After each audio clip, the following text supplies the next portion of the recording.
വിജയമാത സ്കൂളിന്റെ മുന്നിൽ എനിക്ക് ആദ്യമായിട്ട് എനിക്ക് അഭിനയിക്കണം എന്ന് പറഞ്ഞ ഒരു ആർട്ടിസ്റ്റ്, മുന്നിൽ കണ്ട് പറയുന്ന ഒരു ആർട്ടിസ്റ്റ് ഷൈൻ ചേട്ടനാണ്. അങ്ങനത്തെ ഒരു സ്റ്റോറി ഉണ്ട്, ആർക്കും അറിയില്ല.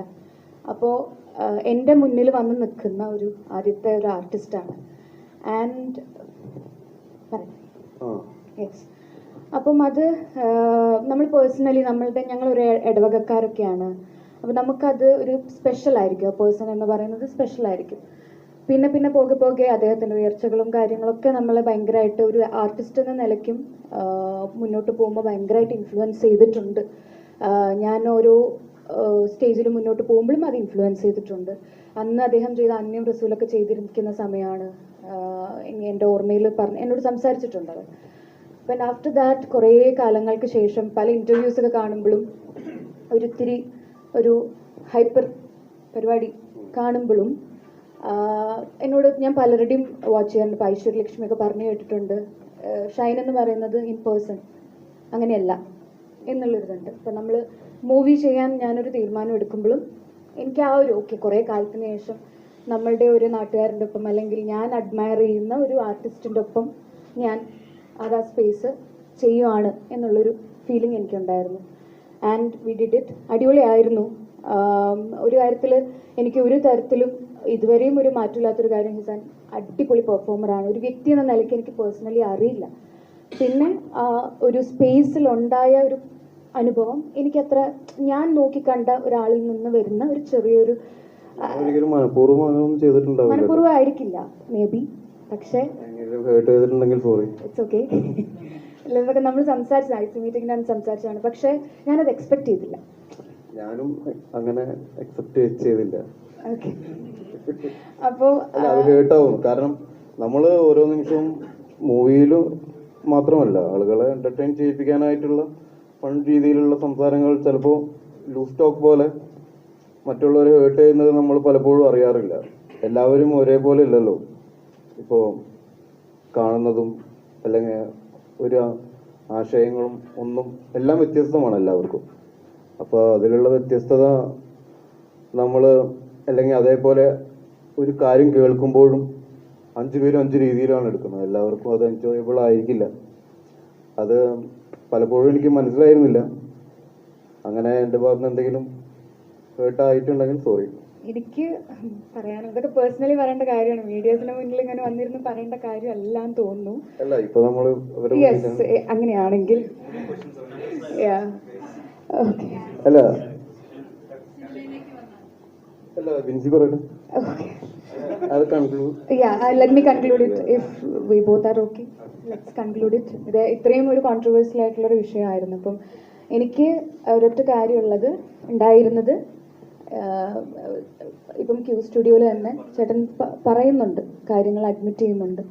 ആൻഡ് ആ മാറ്റത്തിൽ എനിക്ക് വേറെ എന്തുകൊണ്ടാണ് പിന്നെ ഹോൾഡ് ബാക്ക് ചെയ്യുന്നത്, അല്ലെങ്കിൽ ഒന്നിൻ്റെയും പിടിച്ചു വെക്കേണ്ട ഒരു ആവശ്യമുണ്ടെന്ന് എനിക്ക് തോന്നുന്നില്ല. ആ മാറ്റം എന്ന് പറയുന്നത് ഇദ്ദേഹം എന്ന് പറയുന്ന വ്യക്തിയോട് അത്രയും റെസ്പെക്റ്റ് ആണ് എനിക്കിപ്പോൾ ഫീൽ ചെയ്യുന്നത്.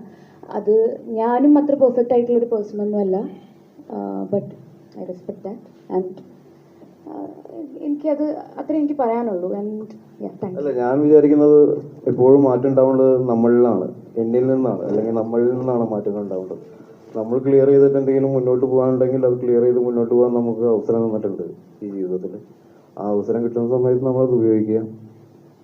ആൻഡ് ഈ ഒരു കോൺട്രവേഴ്സി കാരണം എനിക്ക് യുവർ ഫാമിലീനെ കുറേ ഡ്രാഗ് ചെയ്തു എന്നുള്ളൊരു ഫീലിംഗ് എപ്പോഴും ഉണ്ട്. അതൊരു ഗിൽറ്റായിട്ട് എൻ്റെ മനസ്സിലുണ്ട്.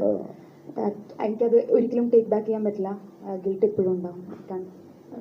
അത് പ്രശ്നമൊന്നുമില്ല, അവർക്ക് പറഞ്ഞാൽ മനസ്സിലാവും. കാരണം അവർക്കും നമ്മളെപ്പോലെ അല്ലെങ്കിൽ പെൺമക്കളുള്ളതല്ലേ. അപ്പോൾ എന്താണ് ഒരു പെൺകുട്ടിക്ക് കേട്ടാവുന്നത്, എന്താണ് ഒരു ആൺകുട്ടിക്ക് കേട്ടാവുന്നത് എന്നുള്ളവർക്ക് മനസ്സിലാക്കാൻ പറ്റും. ഇനി ഇതിനെപ്പറ്റി സംസാരിക്കണ്ട. ഷൈൻ, അവരുടെ ട്രെൻഡിങ് ടോപ്പ് 10 നല്ലതാണ്. അതൊക്കെ കറക്റ്റ് ആയിട്ടുള്ള കാര്യം തന്നെയല്ലേ. നിങ്ങളെല്ലാവരും ട്രെയിലർ കണ്ടിരുന്നോ? അതില് യൂജിൻ ചെറുമലല്ലേ, യൂജിൻ ജോസ് ചെറുമലിന്റെ മകനാണ് യൂജിൻ, നാടകക്കാരൻ. സ്വന്തമായിട്ട് നാടകങ്ങൾ എഴുതുകയും ചെയ്യുകയും ചെയ്തിരുന്ന വ്യത്യസ്തനായ ഒരു വ്യക്തിയാണ് ജോസ് ചെറുമൽ. യൂജിൻ ഇങ്ങനത്തെ ഒരു സംഭവം എന്ന് പറയുന്ന സമയത്ത് എനിക്കിതിൽ ഏറ്റവും അട്രാക്റ്റീവായി തോന്നിയത് പോലീസ് ആവാൻ ആഗ്രഹമില്ലാതെ ഒരു അധ്യാപകനാവാൻ, അല്ലെങ്കിൽ കണക്ക് ഏറ്റവും ഇഷ്ടപ്പെടുന്ന ഒരു ക്യാരക്ടറാണ് അതിൽ. കണക്ക് പിള്ളേരെ പഠിപ്പിക്കുന്ന, അല്ലെങ്കിൽ പോലീസ് സ്റ്റേഷൻ്റെ മുകളിൽ ക്ലാസ് എടുക്കുന്ന ഒരു CA. അതാണ് ഇതിലെ ക്രിസ്റ്റഫർ സേവ്യർ. ഈ ക്രിസ്റ്റോ സേവ്യർ ഞാൻ 2-3 പ്രാവശ്യം ഇൻ്റർവ്യൂസിന് മുന്നേ യൂജിനെ വിളിച്ചു ചോദിക്കുക എന്താണ് ക്യാരക്ടറിൻ്റെ പേര്. അത് ക്രിസ്റ്റോ സേവ്യർ. കാരണം പടത്തിൽ ക്രിസ്റ്റോ എന്ന് ആരും വിളിക്കുന്നുമില്ല, ഞാനൊട്ട് പറയുന്നുമില്ല. ആകെ ആ ക്രിസ്റ്റോ എന്ന് അറിയുന്നത് എൻ്റെ യൂണിഫോമിലെ നെയിം ബോർഡിലും ടേബിളിലെ നെയിം ബോർഡിലോ. അതാണെങ്കിൽ എനിക്ക് കാണാനും പറ്റില്ല. അപ്പോൾ ക്യാരക്ടറിനെയും ഓർമ്മയില്ലാത്ത ഒരു ക്യാരക്ടറായിരുന്നു ഇത്. എല്ലാവരും സാറെന്നല്ല വിളിക്കുക പോലീസ് ആയതുകൊണ്ട്. പിന്നെ വീട്ടിലെ സീക്വൻസുകളൊന്നുമില്ല. അപ്പോൾ ഇതിലെ ക്യാരക്ടർ നെയിം എനിക്ക് 1-2 പ്രാവശ്യം യൂജിനെ വിളിച്ച് ചോദിക്കേണ്ടത് എന്താണ് ക്യാരക്ടർ നെയിം ഇൻ്റർവ്യൂവിന് മുന്നേ. യൂജിൻ ഇപ്പോൾ നമ്മുടെ കൂടെ ഇവിടെ ഇല്ല, ഹൈദരാബാദിലാണ്.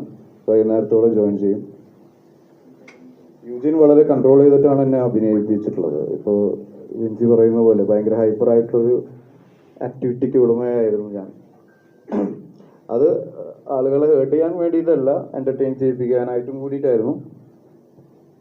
പക്ഷേ പടത്തിൽ അങ്ങനെ യാതൊരുവിധ ഹൈപ്പർ ആക്ടിവിറ്റിയും അല്ലെങ്കിൽ ബിഹേവിയറും ഇല്ലാത്ത ഒരു ക്യാരക്ടറാണ് ക്രിസ്റ്റോ സേവ്യറിൻ്റെ.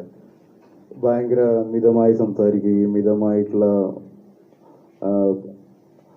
പെരുമാറ്റങ്ങളും മിതമായിട്ടുള്ള ആക്ഷൻസും ഒക്കെയുള്ള, ഷൗട്ട് ചെയ്യാത്ത, ഒരു കണക്ക് സോൾവ് ചെയ്യുന്നത് പോലെ ഒരു അന്വേഷണം സോൾവ് ചെയ്യുന്ന ഒരു ക്യാരക്ടറാണ്.